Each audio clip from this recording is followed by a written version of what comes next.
Assalamualaikum warahmatullahi wabarakatuh. Salam sejahtera untuk kita semua. Apa kabar peserta pelatihan kepemimpinan administrator? Tentunya kita semua berharap dalam keadaan sehat walafiat, bersemangat, dan jangan lupa tetap bahagia. Saya Sam Salengke, Widya Suara Ahli Madya, BPSDM Kementerian Dalam Negeri.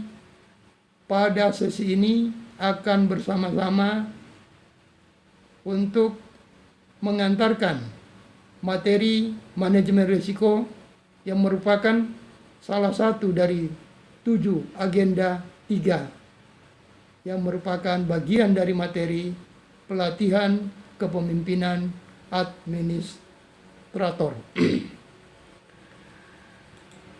Baik, Bapak Ibu sekalian, peserta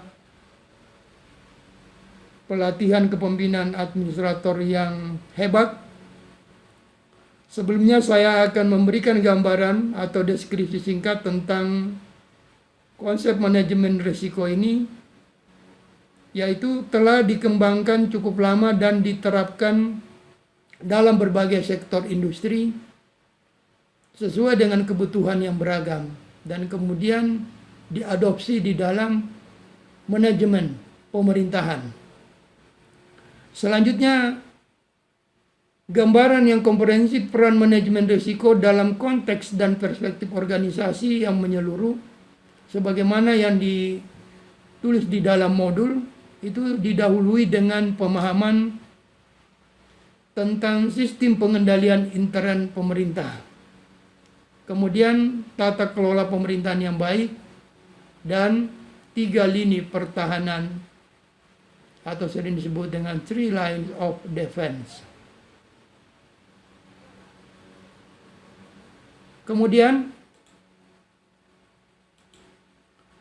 yang diharapkan setelah mempelajari materi ini, peserta diharapkan memahami sistem pengendalian intern pemerintah, tata kelola pemerintahan yang baik, budaya dan manajemen risiko, serta mampu mengimplementasikan strategi dan kebijakan organisasi berdasarkan platform manajemen risiko terpadu pada unit organisasi yang dipimpinnya, serta memahami peran dan tanggung jawabnya dalam membangun budaya kerja manajemen risiko dan implementasi manajemen risiko dalam unit organisasi masing-masing peserta. Selanjutnya, dasar hukum dari pelaksanaan sistem pengendalian internal pemerintah ini. Pertama itu dari Undang-Undang Nomor 1 Tahun 2004 tentang Perbendaharaan Negara.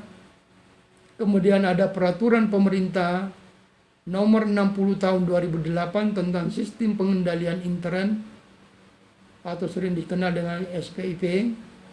Kemudian Peraturan Presiden Nomor 2 Tahun 2015 tentang Rencana Pembangunan Jangka Menengah Nasional 2015 sampai dengan 2019. Selanjutnya, sistem pengendalian internal ini merupakan kepastian dalam ketercapaian tujuan organisasi melalui pertama, kegiatan yang efektif dan efisien. Yang kedua adalah keandalan pelaporan keuangan. Yang ketiga, pengamanan aset negara. Dan yang keempat adalah ketaatan terhadap peraturan perundang-undangan.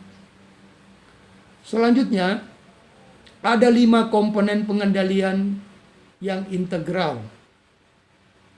Yang pertama itu adalah lingkungan pengendalian. Yang kedua, penilaian risiko. Yang ketiga, kegiatan pengendalian. Yang keempat, informasi dan komunikasi. Dan yang kelima, pemantauan pengendalian. Kemudian tujuan SPIP. Tujuan SPP itu bertujuan untuk memberikan keyakinan yang memadai bagi tercapainya efektivitas dan efisiensi pencapaian tujuan penyelenggaraan pemerintahan negara, keandalan pelaporan keuangan, pengamanan aset, dan ketaatan pada peraturan perundang-undangan. Sedangkan unsur SBIP ada lingkungan pengendalian, kontrol improvement, kemudian meliputi integritas dan nilai etika, tanggung jawab pengawasan pelaporan keuangan serta pengendalian internal terkait, filosofi manajemen dan gaya operasi, struktur organisasi, kompetensi pelaporan keuangan, wewenang dan tanggung jawab sumber daya manusia. Nah, penilaian risiko yang pertama tujuan pelaporan keuangan, kemudian risiko pelaporan keuangan, dan risiko kecurangan atau fraud. Kemudian aktivitas pengendalian meliputi integrasi dengan penilaian risiko, pemilihan dan pengembangan aktivitas kegiatan, kebijakan dan prosedur, dan teknologi informasi. Sedangkan informasi dan komunikasi itu meliputi informasi pelaporan keuangan, informasi pengendalian internal, komunikasi internal, dan komunikasi eksternal. Selanjutnya, pemantauan atau monitoring itu meliputi pemantauan berkelanjutan dan evaluasi terpisah, kemudian ada pelaporan atas kelemahan. Nah, Bapak Ibu sekalian yang saya hormati, saya banggakan, ada beberapa hal yang saya akan sampaikan terkait dengan tata kelola pemerintahan. Tata kelola pemerintahan ini lebih kepada cara kekuasaan digunakan dalam mengelola berbagai sumber daya sosial dan ekonomi untuk pengembangan masyarakat. Ini sesuai dengan konsep Bank Dunia. Kemudian mekanisme pengelolaan sumber daya ekonomi dan sosial yang melibatkan pengaruh sektor negara dan sektor non-pemerintah dalam suatu organisasi kolektif mekanisme. Kemudian pengertian selanjutnya tentang tata kelola pemerintahan ini adalah pengelolaan sumber daya ekonomi dan sosial untuk tujuan pembangunan nasional suatu negara. Selanjutnya, apa sih prinsip-prinsip tata kelola pemerintahan yang baik? Yang pertama, ada transparansi, yang kedua ada partisipasi, dan yang ketiga ada akuntabilitas. Selanjutnya, apa sih partisipasi itu? Instrumen utama peraturan yang menjamin hak untuk menyampaikan pendapat dalam proses pengambilan keputusan. Kemudian ada instrumen pendukung meliputi pedoman pemerintahan partisipatif yang mengakomodasi hak penyampaian pendapat dalam segala proses perumusan kebijakan. Kemudian peraturan proses penyusunan strategi pembangunan, tata kelola ruang, program pembangunan, penganggaran, pengadaan, dan pemantauan. Kemudian indikator partisipasi itu dapat dilihat dengan meningkatnya kepercayaan masyarakat kepada pemerintah. Yang kedua, meningkatnya jumlah masyarakat yang berpartisipasi dalam pembangunan negara. Kemudian, meningkatnya kuantitas dan kualitas masukan dalam konteks kritik dan saran untuk pembangunan. Kemudian, meningkatnya kepedulian terhadap setiap langkah pembangunan. Yang kedua adalah supremasi hukum atau penegakan hukum. Instrumen utama adalah peraturan perundang-undangan yang ada dengan komitmen politik terhadap penegakan hukum. Yang kedua, instrumen pendukung penyuluhan dan fasilitas dari Ombudsman. Kemudian indikator penegakan hukum dapat dilihat berkurangnya praktek korupsi, kolusi, nepotisme, dan pelanggaran hukum.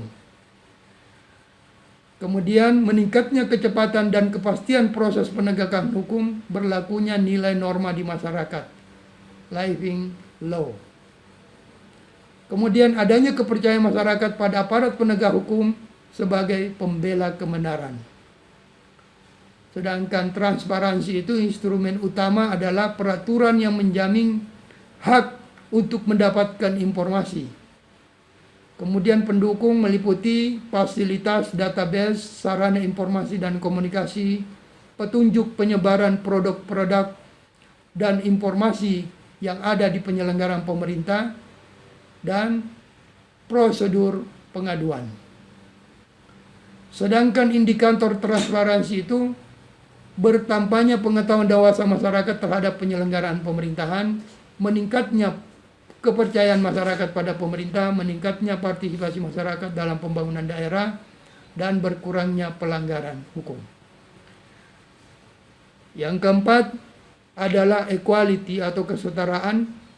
Instrumen utamanya adalah peraturan perundang-undangan yang menjamin kesetaraan dan komitmen politik terhadap penegakan dan perlindungan hak asasi manusia. Instrumen pendukung berkurangnya kasus diskriminasi dan adanya kesetaraan gender dan meningkatnya pengisian jabatan sesuai ketentuan. Selanjutnya adalah indikator daya tanggap, ya. Meliputi meningkatnya kepercayaan masyarakat, pada pemerintah, tumbuhnya kepedulian masyarakat, meningkatnya jumlah masyarakat yang berpartisipasi dalam pembangunan daerah, kemudian berkurangnya jumlah pengaduan atau komplain masyarakat kepada pemerintah. Sedangkan asas tata kelola kepemerintahan yang baik itu ada 7. Yang pertama, adanya kepastian hukum, kemudian tertib penyelenggara negara, kepentingan umum, keterbukaan, proporsionalitas, profesionalitas, kemudian akuntabilitas. Nah, sedangkan ada 3 lini pertahanan. 3 lini pertahanan ini meliputi